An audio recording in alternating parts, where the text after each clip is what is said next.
Tyler, what am I going to do with you? You can't just say things that you don't know. Watching TikTok videos, watching YouTube shorts does not lend itself to real knowledge. Almost everything you say about Freemasonry is either misinterpreted or just completely untrue. Do you know where real knowledge comes from? Real knowledge comes from locking yourself up in a library and reading books, ancient theology, how things work, where things came from. You often draw lines where absolutely no lines exist. I could do it with anything. Then you change the numbers. Oh, guys, look, it's 32. It's 33 again.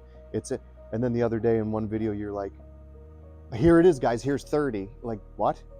Your whole thing was 32 and 33, and yes, they're important numbers, but then you just pick. So if you're picking from 8 different numbers that you say are significant, of course you're gonna. Some of the people you even claim to be Masons aren't even Masons. Candace Owens, other ones. They say she was speaking in terms of building that organization, okay? Because if you watch her prior videos, she actually spent quite a significant amount of time bashing the institution. Freemasonry is a place where people think or know that there's more to things that they have been led to. They are the adepts, they are the philosophers, they are the thinkers. They have wondered the mysteries of the universe, and they know there's something there that religion hasn't told them. So again, I could do it with your name. Oh, Fittest Flat Earther, FF. Oh, there's a 66. And it's just that easy. And almost everything you say is incorrect. Almost everything you say is incorrect, or you take it directly out of context. I know one of your favorite ones is by Albert Pike, where you say, oh, Lucifer, son of the morning, is it good? Doubt it not. If you read the whole chapter, he's talking about astrotheology, and he's talking specifically about the light bringer, which is Venus. He's talking about the planet Venus. And yes, Venus comes before the sun. Doubt it not? There you go. Hope you learned something today. Warning, if you're a Christian, this video may change everything that you believe. So click off now if your beliefs are easily challenged. Have you ever wondered and thought to yourself, I think the Bible is saying something else, or this couldn't have been what Jesus meant, or yeah, I think the church is lying to us? Oh yeah, the church, every single pastor, I don't care how much they studied, I don't care if they have a PhD, I don't care if it's Jerry Falwell, I don't care if they're all incorrect. They are all reading the Bible incorrectly. The Bible is a mystical, spiritual scripture, and it's not history. It is an instruction manual. And let me show you what I mean. For example, numerology can be found throughout the Bible. All numbers have a significance. All numbers have a significance. 7, 3, 5, 4. And then you see it today with repeating numbers, 111, 222, 444, 555. That's perfect. One of the numbers in the Bible that shows up the most is the number 9. But the number is hidden. The number is for the adept. The number was known by the adepts. There was an internal doctrine for the adepts. There was an external doctrine for the masses. Let me explain. Number 9 in the ancient mystery schools always signified consciousness.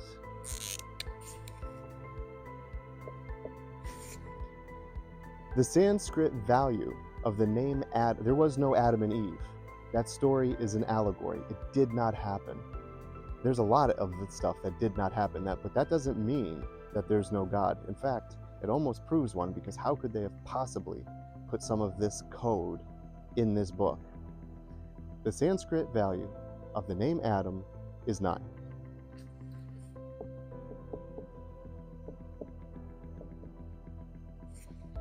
Nine, again, is consciousness, but you have to know where to look.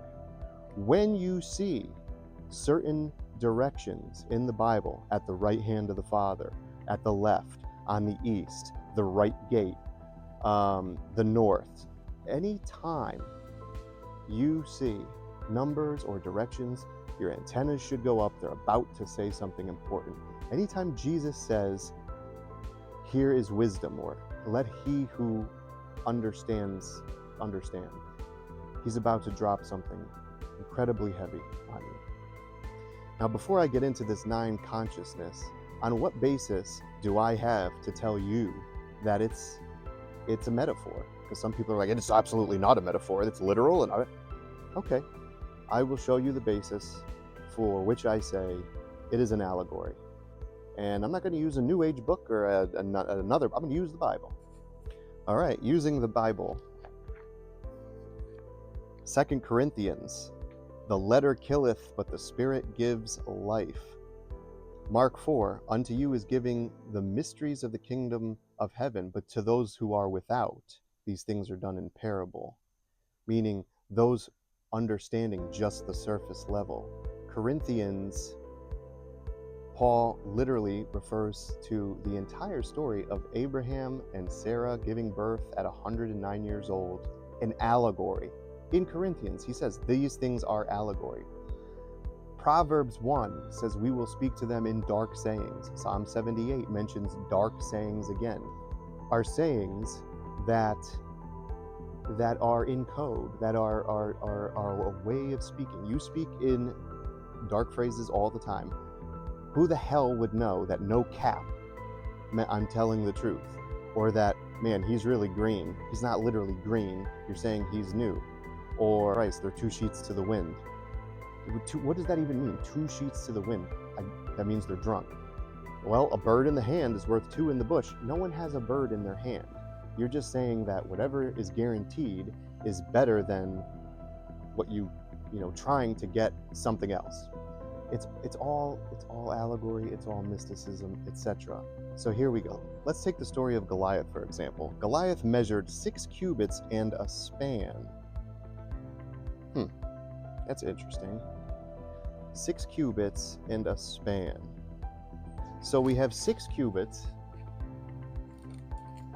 right? By the way, the ark was built in cubits. A cubit is 18 inches. Oh, that's weird. Look at that. 1 + 8 is 9. Goliath measured a span. A span is 9 inches. So we have a span, and that's 9 inches. So, now let's just, out of curiosity, because you can do this with anything. So we have 18. Okay, we have 6 cubits. 6 cubits times 18 is 108. Oh, look at that. 6 cubits.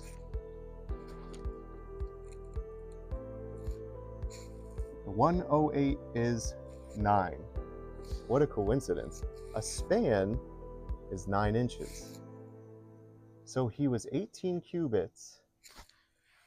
So he was 6 cubits and a span. So if he was 6 cubits, 18, 6 cubits times 6 equals that. 108 times 9 is 972. 972. Now if we add 9, 7, and 2, we get 18. 18. 8 + 1 is, oh look, 9 again. God, it's almost like they're trying to, through occult means, tell us something. Unbelievable. But people still take this literally, and that's the mistake. In the book of Revelation, the city is 12,000 furlongs. Okay? A furlong is roughly equal to 660 feet.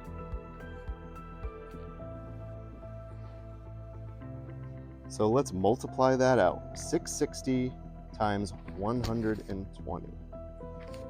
Right, 12,000.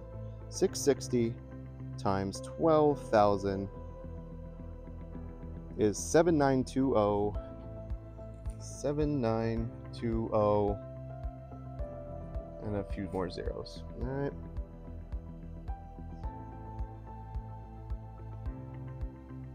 Now, here we go again. Let's add them up. 7 + 9 + 2 equals 18. And 8 plus 1 is, are you getting the hang of it? 9.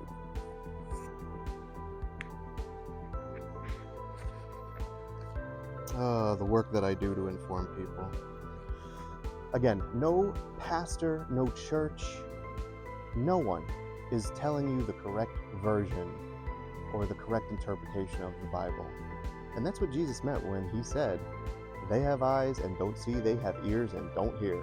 And that's why he got in a boat and he preached to the multitude from the ocean to the land, which there's a symbolic meaning behind that, by the way. Huge story, but I'm not going to get into it in this video because why spill all the beans? Oh, look, a dark saying. There's a reason why he spoke to them separately anyways, but have you ever heard a Christian say, I'm saved? When I got saved, when I first became saved, what's the most egocentric? What about the poor kid in Africa who's never heard about the Bible and you could see every rib and he hasn't had food in 4 days? What about that? Is he saved? Or would a meal save him? Just something to think about. Anyways, the number of people saved is 144,000. 1 plus 4 plus 4 is 9. It's the number of consciousness. They're not talking to you about a ship. They're not talking to you about a giant Philistine. They're not talking to you about a real boat that took 2 of every animal. They're talking to you about something more important, which is consciousness and raising your consciousness. Now, this is one of my favorite ones. So a lot of people get mad at me. They say, how dare you call these stories not real? It happened, it happened. Well, here's how I know, based on the quotes that I gave you before about, we speak to you in dark sayings, let us not read this by the letter, Paul calling an entire section of the Old Testament an allegory. Here's how I know it's not a real story. And here's how I know they're talking to you about something much more important. Much more important. Turn to us now, will you? John chapter 21. Yes, John 21. There we go. And Jesus said unto them, cast the net on the right side of the ship, and you will find. Okay? And there was a multitude of fishes. And Jesus said unto them, bring of the fish which you have now caught. Simon and Peter, and they drew the net full of great fishes, and there was 153 fishes. Do you think for one moment those guys are going to stop and they have this big net with all these fish and they're going to sit and count each and every one of these slimy things? No. But look what it just said. How many fishes did they catch? 153 fishes. Oh, it's almost like there's a code in here. 5 plus 3 plus 1 is 9.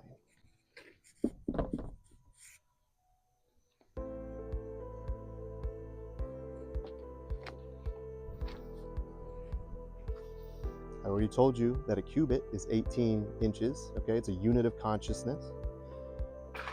Now watch this. I mean, it's literally everywhere, all right? The Bible you want to use, if you want to look into these codes, you want to use the King James Version, and it's not for the same reasons that the born again, which again, baptism has nothing to do with putting your head in water. That is completely mysticism. It means something else. It means something more important. Because the reality of the matter is, if you get baptized and you go in with problems, you go into the water, you're going to come out with the same problems. That's just that. But it means something else if you do it the correct way. That's why Jesus said, why do you call me Lord and not do what I tell you to do? Again, that's a video for a different time. But let's go to Kings chapter 10, verse 14. The weight of gold that came to Solomon in 1 year was 636 talents of gold. Okay, well, a score is 20, right? So if a score is 20 and they're saying 3 score, that's 60, because we have 2, 4, 6. So we have 3 scores of 20, which equals 60. You follow me so far? 603 score and 6. So we have 600 threescore and 6. What does this add up to? 666.